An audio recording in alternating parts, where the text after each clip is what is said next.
Rusiyanın Yekaterinburg şəhərində baş verən hadisələrdən sonra orada yaşayan əmək miqrantlarının taleyi gündəmə gəlib. Xüsusilə Azərbaycanlıların ölkədən kütləvi qovulması ehtimalı gündəmdədir. Bu isə Azərbaycanda sosial və iqtisadi vəziyyətə təsir göstərə bilər.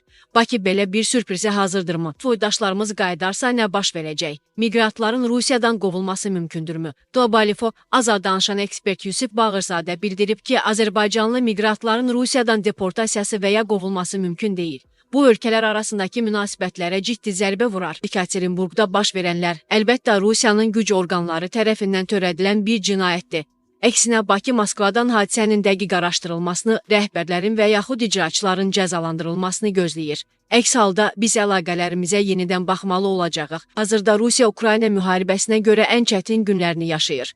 Hətta bu dövlətin ali siyasi rəhbərliyi dəfələrlə bildirib ki, bugün onların əmək miqrantlarına ehtiyacı var. Fikrimcə çağırışımıza cavab olaraq Rusiya hakimiyyəti cinayət hadisəsini dəqiq araşdıracaq və aidiyyəti şəxsləri cəzalandıracaq. Ekspert bildirib ki, Azərbaycan Cənubi Qafqazda aparıcı dövlətdir. 2022-ci ildə Moskva ilə kifayət qədər ciddi strateji müqavilə imzalamışıq. Şirkətlərimiz qarşılıqlı fəaliyyət göstərir. Moskvanın hər hansı mənfi addımı regiondakı mövqeyinə təsir edər. Hazırda onların Gürcüstan və Ermənistanla münasibətləri də kifayət qədər həssas durumdadır. Demək olar ki, sıfır nöqtəsinə gəlib çatıb. Bu səbəbdən Azərbaycanla da münasibətlərin pozulmasını istəməzlər. Başqa tərəfdən onların keçən ilin dekabr ayında İranla imzaladıkları strateji iqtisadi müqavilə də var. Buna əsasən Rusiya öz qazını Azərbaycan üzərindən İrana ixrac edəcək.